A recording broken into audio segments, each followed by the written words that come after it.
morning. Glad to see you all. We've been honored to host Prime Minister Netanyahu this week here on Capitol Hill to celebrate the remarkable progress over the past year and to renew, of course, our steadfast commitment to the U.S.-Israeli partnership.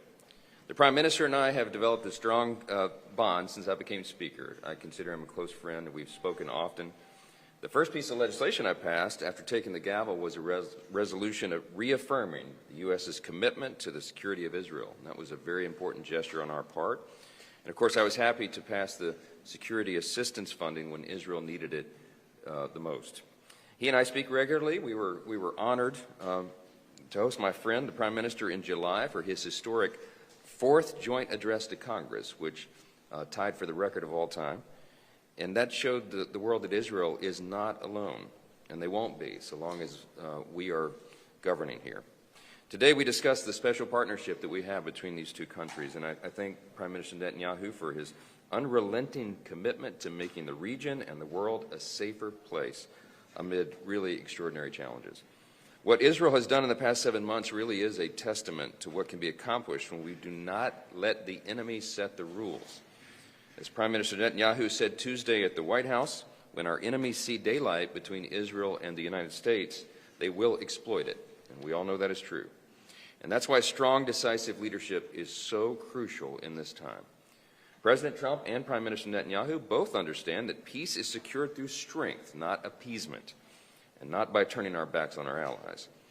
Before he even took office in January, President Trump and his team helped secure the ceasefire agreement and the return of American and Israeli hostages. This week, he announced a plan to exert maximum pressure on Iran and its proxies who terrorize the Israeli people and the world. This is what decisive leadership looks like. And with President Trump back in the White House and Republican control of Congress, America will not turn its back on our national security priorities. Our support for Israel remains ironclad.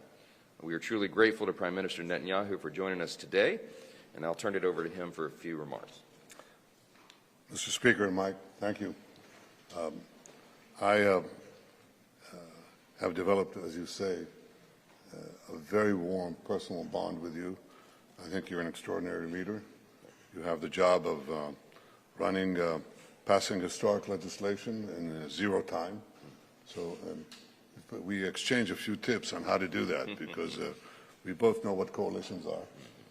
But I have to say that I'm impressed with your leadership, with your initiative, and for me, most of all, your friendship to the State of Israel, the Jewish people, the Jewish state. The American-Israeli alliance has never been stronger.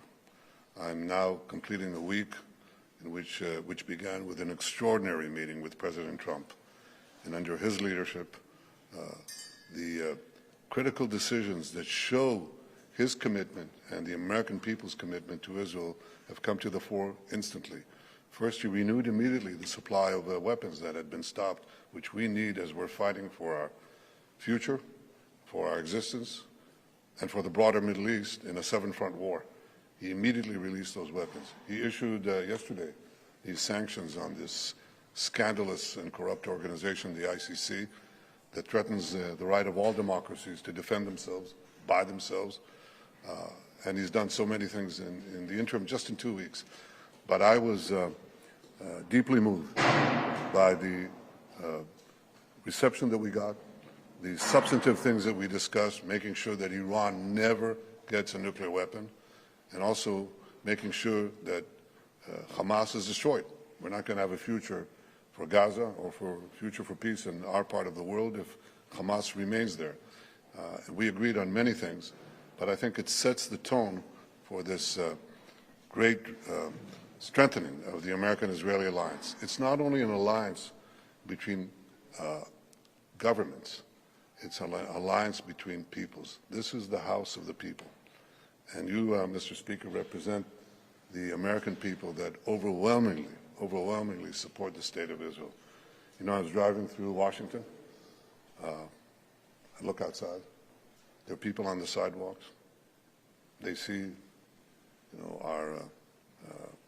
the limousines pass, and they all go like this. They all go like this. They all support. And I think, Mr. Speaker, that's the spirit that animates you and so many of your colleagues here. and I want to thank you again. And I want to say, you're invited to Israel this year in Jerusalem. I know you're busy, but find space to do that. I can't wait. You'll be welcome on the red carpet. Thank you so much. Thank you. Thank you.